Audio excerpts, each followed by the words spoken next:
Naquele tempo, a fama de Jesus chegou aos ouvidos do governador Herodes. Ele disse a seus servidores: é João Batista que ressuscitou dos mortos, e por isso os poderes miraculosos atuam nele. De fato, Herodes tinha mandado prender João, amarrá-lo e colocá-lo na prisão por causa de Herodíades, a mulher de seu irmão Filipe, pois João tinha dito a Herodes: não te é permitido tê-la como esposa. Herodes queria matar João, mas tinha medo do povo, que o considerava como profeta. Por ocasião do aniversário de Herodes, a filha de Herodíades dançou diante de todos e agradou tanto a Herodes que ele prometeu com juramento dar a ela tudo o que pedisse. Instigada pela mãe, ela disse: dá-me aqui, num prato, a cabeça de João Batista. O rei ficou triste, mas, por causa do juramento diante dos convidados, ordenou que atendessem o pedido dela e mandou cortar a cabeça de João no cárcere. Depois, a cabeça foi trazida num prato, entregue à moça, e esta a levou à sua mãe. Os discípulos de João foram buscar o corpo e o enterraram. Depois, foram contar tudo a Jesus. Palavra da salvação.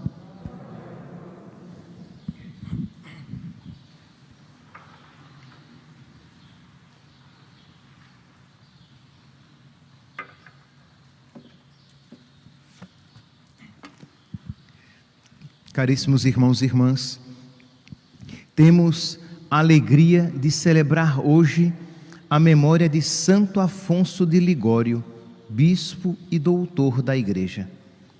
Santo Afonso teve uma vida longa e fecunda, de modo que, neste tempo de homilia, nesta 1h30 de homilia, esses 20 minutinhos de homilia, eu não vou conseguir falar muito a respeito desta longa, repito, e fecunda vida que Santo Afonso teve. Mas vamos ver se conseguimos nos ater num ponto que acredito que será fecundo espiritualmente para nós. Santo Afonso nasceu no dia 17 de setembro de 1696. Século XVII, final do século XVII. Foi batizado no dia 29 deste mesmo mês. Santo Afonso era nobre, família rica, família nobre, teve uma educação esmerada, uma educação muito boa. Imagine que com 12 anos o menino já tinha um conhecimento profundo de latim, de grego e das outras ciências. Era uma criança prodigiosa, mas que as circunstâncias fizeram com que ela pudesse progredir. E ele era o primogênito da família, e o pai investiu muito neste seu primogênito, queria que ele fosse um grande nobre, aristocrata, ele era advogado, e tornou-se advogado, e advogado prestigioso, conhecido, grande, respeitado. Só que ele sempre nutriu no seu coração o desejo de se consagrar a Deus, totalmente a Deus. E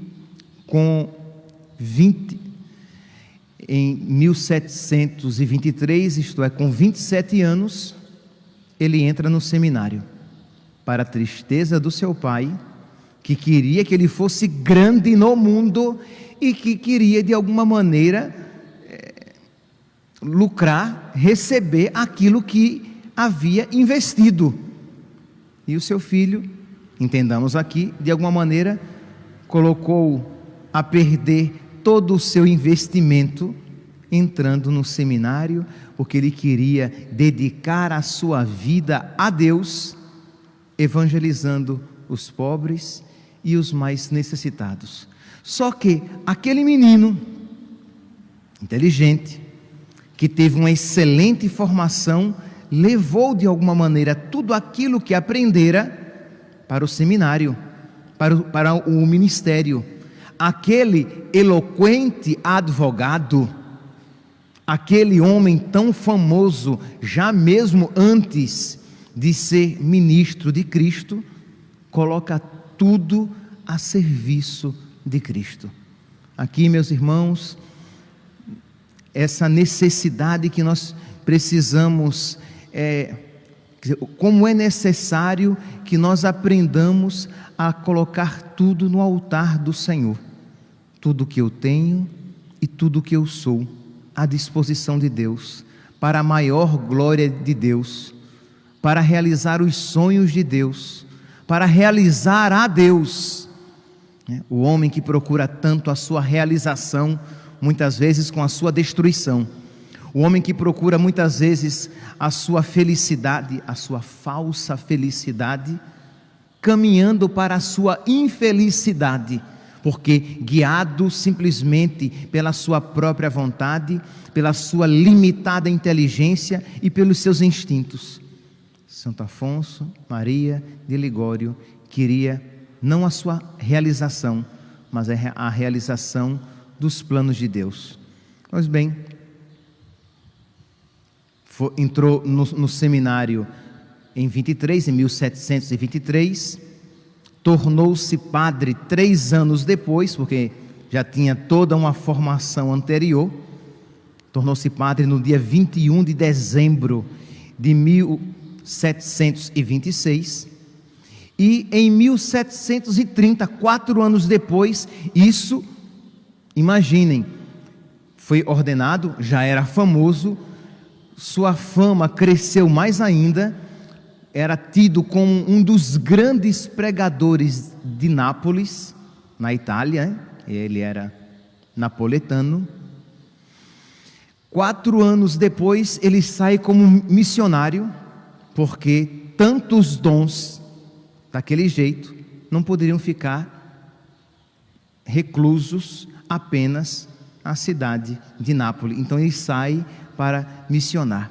E, é claro, já estamos vendo que estamos falando aqui de um coração generoso, Estamos falando aqui de uma pessoa que se gasta e desgasta por Deus e que está disposta em perder-se totalmente por Deus, já que viveu na sua vida as palavras de Cristo, teve tudo mais como esterco em comparação a Cristo. O que ele queria era Cristo. Então, claro, com um caráter tão generoso e apaixonado, ele se gastou e desgastou-se além da conta, ao ponto de chegar a comprometer a sua vida. O médico e um padre espiritual o aconselharam violentamente, sim, porque para tirar alguém de um pensamento firme como ele, do seu intuito, não era fácil, Então insistiram que ele deveria ir às montanhas, que ele deveria ir para a serra de Santa Maria dei Monti, para descansar, para refazer a sua saúde, para que depois pudesse se gastar e desgastar por Nosso Senhor, mas primeiramente ele tinha que se recuperar. Ele vai para essa região, ali ele encontra os pastores e os cabreiros, ele se recupera um pouco. Estou resumindo aqui porque quero chegar logo ao ponto. Então ele se recuperou, viu ali, naquela região, que existiam os pastores e os cabreiros, pessoas sem vida de fé, sem vida de religião, muito mais pobres de Deus do que onde ele estava anteriormente, e começa a se dedicar e a evangelizar aquelas pessoas, e realiza ali um profundo trabalho missionário, porque até hoje, se formos para essas regiões, nós veremos o quanto o amor a Deus, a Virgem Maria, a Madonna, a Nossa Senhora, é assim que o povo italiano chama a Virgem Maria, o amor a Jesus, a Nossa Senhora e também o amor a Santo Afonso, ainda hoje muito vivo naquelas regiões por onde ele passou. Claro, muito querido, ninguém queria que ele dali saísse, mas ele foge para uma outra região de Scala, para começar um novo ministério, já que ali, um ano antes, um ramo contemplativo das suas filhas espirituais tinha sido formado. Então ele via que ali, com as orações daquelas religiosas, o seu ministério seria ainda mais fecundo. Então, o quanto é importante, meus santos, não só na pessoa, isto é, toda pessoa, por mais ativa que ela seja, ela precisa ter uma vida contemplativa, e assim também, por mais contemplativa que a pessoa seja, ela precisa ter uma vida, um ardor missionário, um ardor apostólico, rezar pela conversão das pessoas, interceder pelas necessidades da igreja. Então isso precisa estar presente em cada um de nós. Peguemos aqui 2 grandes faróis, peguemos São Francisco Xavier, padroeiro das missões, mas um homem de profunda oração, e peguemos Santa Teresinha do Menino Jesus, uma contemplativa, mas de uma alma profundamente missionária. Mas isso que é verdade para cada um de nós, é também verdade no corpo da igreja. Isto é, na igreja existem aqueles que se dedicam mais à missão, à pregação, ao apostolado, mas devem existir também aqueles que se dedicam em rezar, em oferecer penitências e interceder por aqueles que se dedicam ao apostolado. Por isso que, embora não seja sobre isso que eu vou pregar, é apenas um parênteses, é tão providencial que hoje, no dia de Santo Afonso, eu falando sobre isso, nós iremos começar daqui a pouco, às 18 horas, essa vigília de oração pelos padres, por aqueles que estão mais à frente nessa missão, nesse ministério. Então sejamos generosos na escolha do nosso horário, de vir aqui adorar nosso Senhor e interceder por nosso Senhor. E vocês que acompanham pelas redes sociais e que não têm como vir à igreja, que vocês de suas casas possam acompanhar esse momento de oração e de intercessão, escolhendo um horário do seu dia, né, de hoje às 18 horas até amanhã às 6:30 da manhã, intercedendo pelos padres, pelos seminaristas, pelos religiosos, pelas religiosas.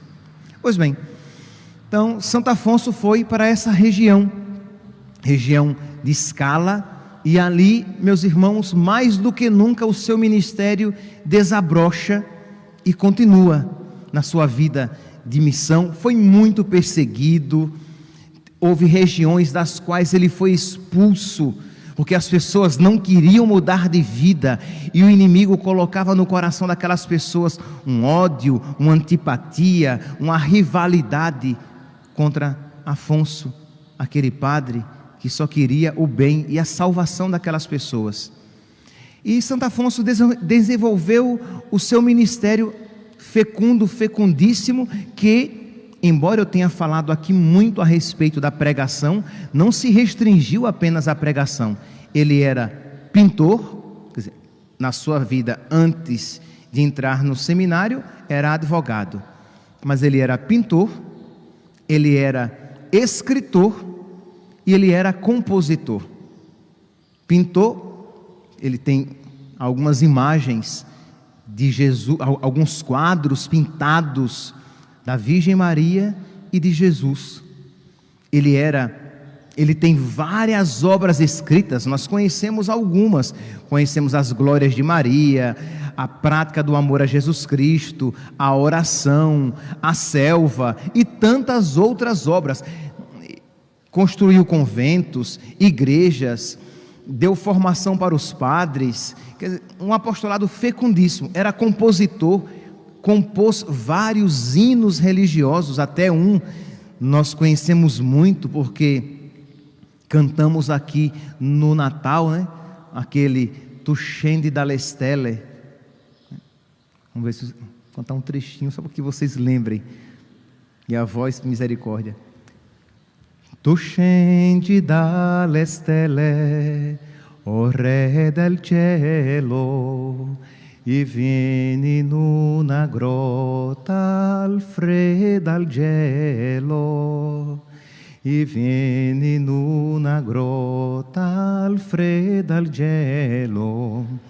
Oh bambino mio divino, io ti vedo qui a tremar. E aí vai dizer: ó Dio beato, quanto te custou nos ter amado. Ó Dio beato, a quanto ti custou l'avermi amato. Quer dizer, quanto te custou, Senhor, nos ter amado. O Senhor nos amou com sacrifício desde pequenininho, quer dizer, desde que o Senhor se fez gente, se fez pequenininho, se fez pobre, num lugar no fim do mundo, nasceu numa manjedoura ali em meio aos animais. O quanto te custou nos ter amado, e nós, Senhor, muitas vezes insensíveis ao teu amor. Nós que vemos com os olhos o teu amor, mas não nos comovemos interiormente por causa da dureza do nosso coração. Nós que vemos o teu grande amor, mas que esta visão do teu amor não nos move em ação, em mudança de vida, em querer te amar de volta. E ele pregava para aqueles que tinham o coração tão duro, convidando-os à conversão. E hoje, meus santos, não tenho dúvidas, somos nós também convidados a mudar o nosso coração. Somos nós também convidados a pedir a Deus que nos conceda a graça de derreter o gelo da nossa alma, para que nós olhemos para os mistérios da nossa fé de uma maneira nova. Agora há pouco, eu estava me paramentando, alguém entrou na sacristia e disse: padre, que tinha descoberto algo sobre a igreja, disse: padre, a nossa igreja tem tantas riquezas, não é, padre? Eu disse: é, minha santa, é sim. Quem dera que nós redescobríssemos de uma maneira nova as riquezas da nossa igreja, as riquezas que Deus nos deixou. Quem dera que nós católicos olhássemos para o presépio, para aquele menininho deitado na manjedoura, e nos encantássemos novamente com o amor do nosso Deus, e não olhássemos com aquela indiferença de tantas vezes. Isto é um bonequinho em uma manjedoura deitado sobre palhas. Quem dera que nós olhássemos para Jesus crucificado e isso nos enchesse de amor o coração, de modo que nós disséssemos: Senhor, eu preciso te amar de volta, eu não posso ser tão mesquinho. O Senhor que quando veio me amar, o Senhor me amou com tanta generosidade, eu também quero ser generoso, eu também quero amar de volta com generosidade. Eu não quero te amar de volta com mesquinhez, eu não quero ficar calculando, colocando no caderno aquilo que por ti eu faço. Eu quero te amar e te amar muito. Eu quero te amar e te amar loucamente, porque loucamente o Senhor me amou. Sim, é essa expressão que Santo Afonso usa quando fala a respeito do amor de Deus. Peguei aqui a sua obra, A Prática do Amor a Jesus Cristo, que eu aconselho vivamente que quem nunca leu, que leia, adquira esse livro. Muito fácil de encontrar pela internet ou nas livrarias católicas. A Prática do Amor a Jesus Cristo. É um livrinho fino que você lê, não tenha pressa de ler, leia meditando, mas é de fácil leitura. E Santo Afonso vai dizendo: quem pôde alguma vez levar Deus a morrer condenado numa cruz? Quem poderia amarrar Deus e pregar Deus na cruz entre dois criminosos? Ninguém poderia fazer isso. Mas ele cita São Bernardo: foi o amor que fez isso, esquecendo-se da sua dignidade. Isto é, Deus nos amou tanto que se esqueceu da sua dignidade, se deixou humilhar, se deixou coroar de espinhos, se deixou cuspir, se deixou bater, se deixou matar numa cruz por amor a nós. E nós deveríamos ver este louco amor de Deus e deveríamos dizer: Senhor, eu quero te amar também desta maneira. E se você isso não consegue, se o seu coração ainda está endurecido, peça a Deus a graça de querer. Meu Deus, concede-me a graça de te amar com ousadia, concede-me a graça de te amar com vigor, concede-me a graça de te amar com força. Mas não peça apenas agora que o Padre está pedindo que você peça. E não peça isso desatentamente. Lembre-se, atenção requer força. Se você já teve experiência de ensinar algo a alguém, você sabe que você às vezes precisa dizer: preste atenção, porque a gente precisa se focar. Então você fica achando que pedir a Deus essa graça é simplesmente assim: você olha para o céu e diz: ai Senhor, me ensina a te amar. Não, peça com força, preste atenção no que você está pedindo, ponha atenção nas suas palavras e diga: Jesus, eu preciso, Jesus, te amar. Não é justo, Jesus, que eu não te ame. Eu vou fazer, Senhor, agora essa oração, vou fazer, Jesus, agora com amor, Jesus. Não é justo que eu faça sem amor, porque o Senhor, quando fez penitência por mim, fez amando-me. Quando o Senhor jejuou, quando o Senhor rezou, acordava cedo para ir rezar por mim, o Senhor colocava todo o coração e toda a alma. Quando o Senhor era flagelado no tronco, o Senhor pensava em mim. Então não é justo que eu reze pensando no meu trabalho, ou nos meus outros afazeres, ou nos meus probleminhas. Não é justo, Senhor. Misericórdia, meu Deus. Quer dizer, percebe que esta oração é uma luta. É uma luta. Isso requer o quê? É como que o seu anjo da guarda diz: preste atenção. Eu quantas vezes ensinei as minhas irmãs, e com essa mesma ênfase eu dizia a elas, porque eu não era muito paciente não. Eu dizia: preste atenção, eu estou falando. Quanto é 3 vezes 3? Preste atenção. Não fique assim, a gente às vezes fica reze. Isto é, meu Deus, me dá atenção.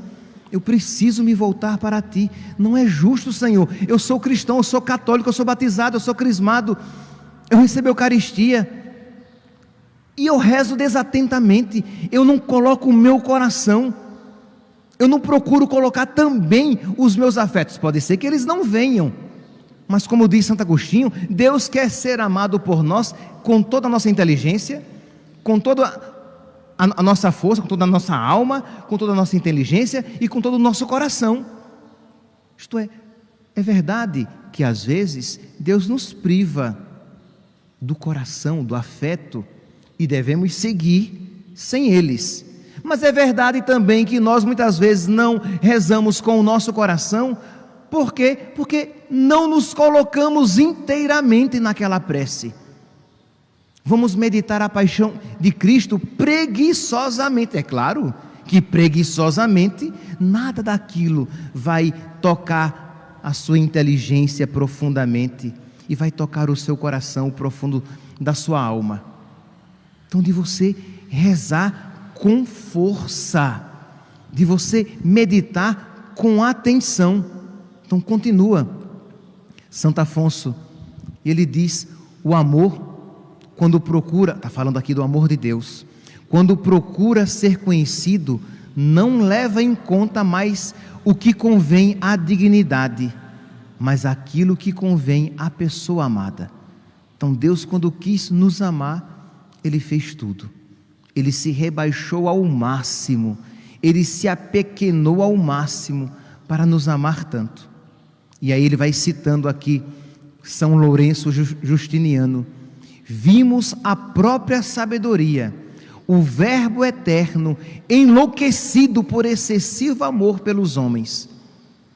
E Santo Afonso, que cita São Boaventura, São Boaventura dizia que as chagas de Jesus ferem os corações mais duros e aquecem as almas mais frias. O amor de Cristo nos constrange, cita agora São Paulo.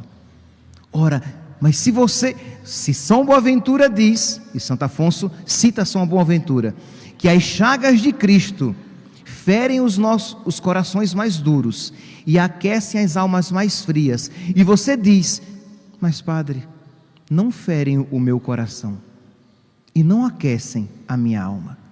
Eu olho para as chagas de Cristo e vejo apenas umas feridinhas pintadas num boneco de gesso.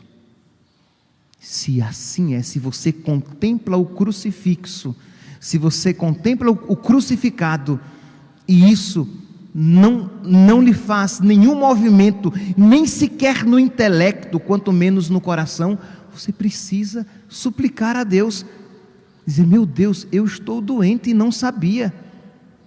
Como eu estou doente sem saber? E isso é importante, porque às vezes você diz assim: ah não, tá bom, assim, eu não sou santo não, mas também eu não sou tão... Então eu pergunto, quando você medita sobre a paixão, quando você olha para o Jesus crucificado, isso de verdade convida a sua inteligência a um amor maior? Convida também a sua alma a uma entrega mais generosa? Se você disser que não, é porque você está bem pior do que você pensa estar, e provavelmente essa é a situação da sua alma. E eu digo isso não para o seu desespero, porque o Senhor, Ele tem a cura para todas as doenças. Ele é o remédio da nossa alma. Eu digo isso para que você, reconhecendo-se doente, reconhecendo-se miserável, reconhecendo-se gélido, reconhecendo-se indiferente ao amor de nosso Senhor, suplique: meu Deus, eu quero te amar, me ajuda a te amar. Eu não te amo, Jesus, eu não te amo, eu te dou esmolas, eu não te dou tudo do meu coração. Não é que eu te dou pouco, porque você às vezes tem rezado dizendo assim: Senhor, misericórdia, eu tenho te dado pouco. Não, você tem dado esmolas, moedinha de 1 centavo para Deus. A sua missa, as suas orações têm sido feitas com tão pouco amor que são muito pouco. Então peça a Jesus: Jesus, me ajude, Senhor, eu quero te amar mais, eu quero te amar muito, eu quero te amar com generosidade. Eu queria falar mais aqui, mas não vai dar. Então, que hoje, meditando Santo Afonso Maria de Ligório, peçamos esta graça, reconheçamos-nos miseráveis, pecadores, e peçamos, por intercessão de Santo Afonso: Jesus, eu te peço a graça de te amar, de aprender a te amar, de aproveitar as dificuldades da minha vida e te oferecer como ocasião de te amar mais, de aproveitar as pequenas renúncias a que eu sou chamado a fazer para te amar mais. Quando ouvir a palavra de Deus e ouvir que uma palavra forte que me convida ao amor, que eu me esforce para rezar, porque é claro, rezar requer disposição, e se você está... e rezar cansa. Então o preguiçoso não reza, porque ele tem que se empenhar para rezar, porque a oração não vem logo de início tocando os nossos afetos. Então requer um empenho. Claro, quando você progredir, nossa, qualquer coisinha já vai elevar sua alma ao céu. Mas para os iniciantes, para a grande maioria dos iniciantes, a oração no início da oração, é sempre uma luta. Como aprender uma nova lição é sempre uma luta. Lembre-se quando você era criança. Aprender uma nova lição era uma nova aula, um novo assunto. Pois bem, assim é para os iniciantes. Mas peçamos, meu Deus, eu quero o Senhor merece. Ilumina, Jesus, a minha inteligência para que eu veja que o Senhor é digno de amor. Ilumina, Senhor, os meus afetos para que eu sinta repulsa a tudo o que não me conduz a Ti e para que eu me sinta atraído cada vez mais pelas coisas do céu. Ajuda-me, Senhor, para que eu ame e ame cada dia mais, para que um dia, Senhor, eu Te ame muito, com todo o meu coração, com toda a minha alma, com toda a minha inteligência, e eu veja, Senhor, que o Senhor, quando me amou, custou tanto ao Senhor. Eu também quero, Senhor, que o meu amor por Ti, de alguma maneira, custe alguma renúncia, algum sacrifício. Que o Senhor, meus santos, nos conceda este amor generoso e que a Virgem Santíssima interceda por todos nós. Louvado seja nosso Senhor Jesus Cristo, para sempre seja louvado.